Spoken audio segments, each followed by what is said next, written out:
السلام علیکم ورحمۃ اللہ وبرکاتہ۔ بسم اللہ الرحمن الرحیم۔ شروع کرتا ہوں اللہ تعالیٰ کے نام سے جو بڑا مہربان اور نہایت رحم کرنے والا ہے۔ صرف 5 منٹ کا مدرسہ قرآن و حدیث کی روشنی میں اسلامی تاریخ۔ 25 محرم۔ نمبر 1، حضرت اسحاق علیہ السلام کی پیدائش۔ حضرت اسحاق علیہ السلام کی ولادت باسعادت اللہ تعالیٰ کی ایک بڑی نشانی ہے، کیونکہ ان کی پیدائش ایسے وقت میں ہوئی جبکہ ان کے والد حضرت ابراہیم علیہ السلام کی عمر 100 سال اور ان کی والدہ حضرت سارہ کی عمر 90 سال ہو چکی تھی۔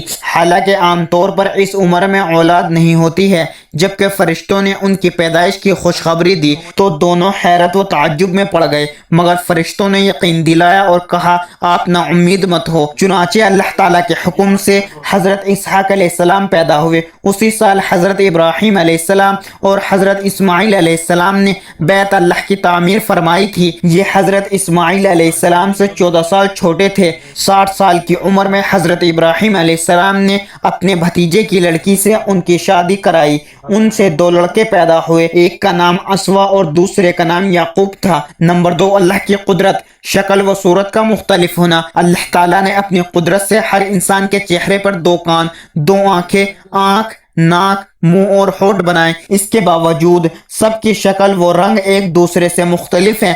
ہر ملک، خطے یا نسل کے لوگوں کی شکل و صورت دوسری جگہ کے رہنے والوں سے بالکل جدا ہے۔ یہاں تک کہ ایک ہی ماں باپ سے پیدا ہونے والی اولاد کے درمیان شکل و صورت اور رنگ میں بھی فرق ہوتا ہے۔ پھر مرد و عورت کی شکل، جسم کی بناوٹ بھی الگ ہوتی ہے۔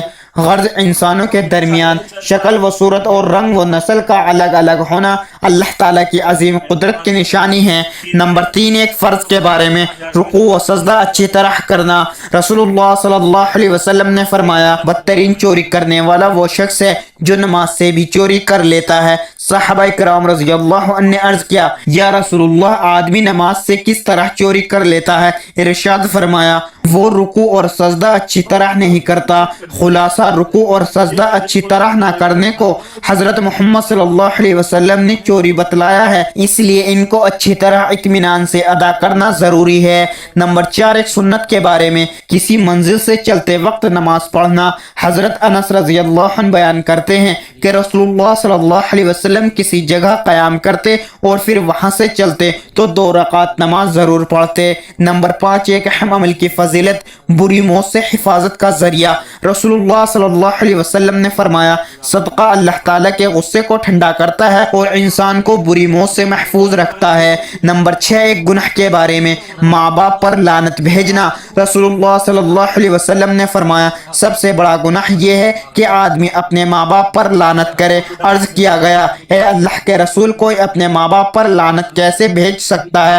فرمایا اس طرح کہ جب کسی کے ماں باپ کو برا بھلا کہے گا تو وہ بھی اس کے ماں باپ کو برا بھلا کہے گا۔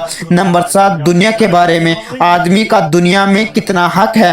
رسول اللہ صلی اللہ علیہ وسلم نے فرمایا ابن آدم کو دنیا میں صرف 4 چیزوں کے علاوہ وہ کسی کی ضرورت نہیں۔ نمبر 1، گھر جس میں وہ رہتا ہو۔ نمبر 2، کپڑا جس سے وہ ستر چھپاتا ہو۔ نمبر 3، خشک روٹی۔ نمبر 4، پانی۔ نمبر 8، آخرت کے بارے میں اہل جہنم پر دردناک عذاب۔ قرآن میں اللہ تعالیٰ فرماتا ہے بے شک زقوم کا درخت بڑے مجرم کا کھانا ہوگا جو تیل کی تلچھٹ جیسا ہوگا، وہ پیٹ میں تیز گرم پانی کی طرح کھولتا ہوگا۔ کہا جائے گا اس گنہگار کو پکڑ لو اور گھسیٹتے ہوئے دوزخ کے بیچ میں لے جاؤ، پھر اس کے سر پر تکلیف دینے والا کھولتا ہوا پانی ڈالو، پھر کہا جائے گا عذاب کا مزہ چکھ، تو اپنے آپ کو بڑے عزت و شان والا سمجھتا تھا، یہی وہ عذاب ہے جس کے بارے میں تم شک کیا کرتے تھے۔ نمبر 9، طب نبوی سے علاج۔ حلیلہ سے ہر بیماری کا علاج۔ رسول اللہ صلی اللہ علیہ وسلم نے فرمایا حلیلہ سیاہ کو پیا کرو، اس لیے کہ جنت کے پودوں میں سے ایک پودا ہے جس کا مزہ کڑوا ہوتا ہے مگر ہر بیماری کے لیے شفا ہے۔ فائدہ، حلیلہ سیاہ کو ہندی میں کالی ہڑی کہتے ہیں جسے سل پر گھس کر پیتے ہیں، یہ قبض کو ختم کرتی ہے اور بعدی بواسیر میں مفید ہے۔ نمبر 10، قرآن کی نصیحت۔ قرآن میں اللہ تعالیٰ فرماتا ہے جب قرآن پڑھا جائے تو اس کو پوری توجہ اور غور سے سنا کرو اور خاموش رہا کرو تاکہ تم پر رحم کیا جائے۔ اللہ تعالی ہم سب کو ان پیاری احادیث مبارکہ پر عمل کرنے اور اپنی زندگیوں کو سنوارنے کی توفیق عطا فرمائے، آمین۔ مزید اسی طرح کی اسلامک ویڈیو کے لیے اگر آپ نے ابھی تک چینل زمام ملک کو سبسکرائب نہیں کیا تو سبسکرائب کر لیں اور ویڈیو کو لائک اینڈ شیئر ضرور کریں۔ جزاک اللہ، شکریہ۔